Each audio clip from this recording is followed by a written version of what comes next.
Cinema రిలీజ్కు ముందే కల్కి కథను దాదాపుగా చెప్పేశాడు దర్శకుడు నాగస్విన్. దీంతో ఆడియన్స్కి కల్కి కథపై ఓ అంచనాకు వచ్చేశారు. కాకపోతే నాగస్విన్ ఎలా ప్రజెంట్ చేశాడనే దానికోసం వెయిట్ చేస్తున్నారు.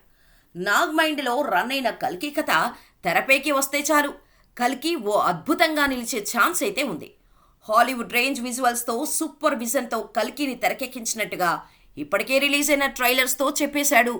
మొదటి ట్రైలర్తో పోలిస్తే రిలీజ్ ట్రైలర్ను అద్భుతంగా కట్ చేశాడు. విజువల్స్తో పాటు ఎమోషనల్ కంటెంట్ కూడా అదిరింది. దీంతో ఈ ట్రైలర్కు రాజమౌళి కూడా ఫిదా అయ్యాడు. పవర్ ప్యాక్డ్ ట్రైలర్ ఇది. ఫస్ట్ డే షో చూడటానికి సరైన మూడ్ మరియు టోన్ను సెట్ చేసింది. అమితాబ్జీ, డార్లింగ్ మరియు దీపికా పాత్రలు చాలా డెప్త్ను కలిగి ఉన్నాయి. కమల్ సార్ లుక్కి స్ట్రక్ అయ్యాను. ఆయన ఎప్పటికీ అమేజింగ్. నాగ్ 27వ తేదీన నీ ప్రపంచంలోకి ప్రవేశించడానికి వేచి ఉండలేను అని పోస్ట్ చేశాడు రాజమౌళి. ప్రస్తుతం ఈ పోస్ట్ సోషల్ మీడియాలో వైరల్ అవుతోంది. ఇదిలా ఉంటే కల్కి సినిమాకు సంబంధించిన డౌట్ ఒకటి తెగ వైరల్ అవుతోంది. అసలు కల్కి ఎవరు అనే టాక్ నడుస్తోంది. దీనికి కొందరు ప్రభాస్ అంటుంటే మరికొందరు విజయ్ దేవరకొండ అని అంటున్నారు. ఇంకొందరైతే దుల్కర్ సల్మాన్ కల్కిగా కనిపిస్తాడని అంటున్నారు.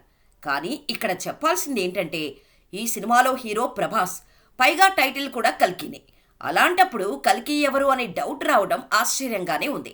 కాబట్టి కల్కి ప్రభాసేనని సెపరేట్గా చెప్పాల్సిన అవసరం లేదు.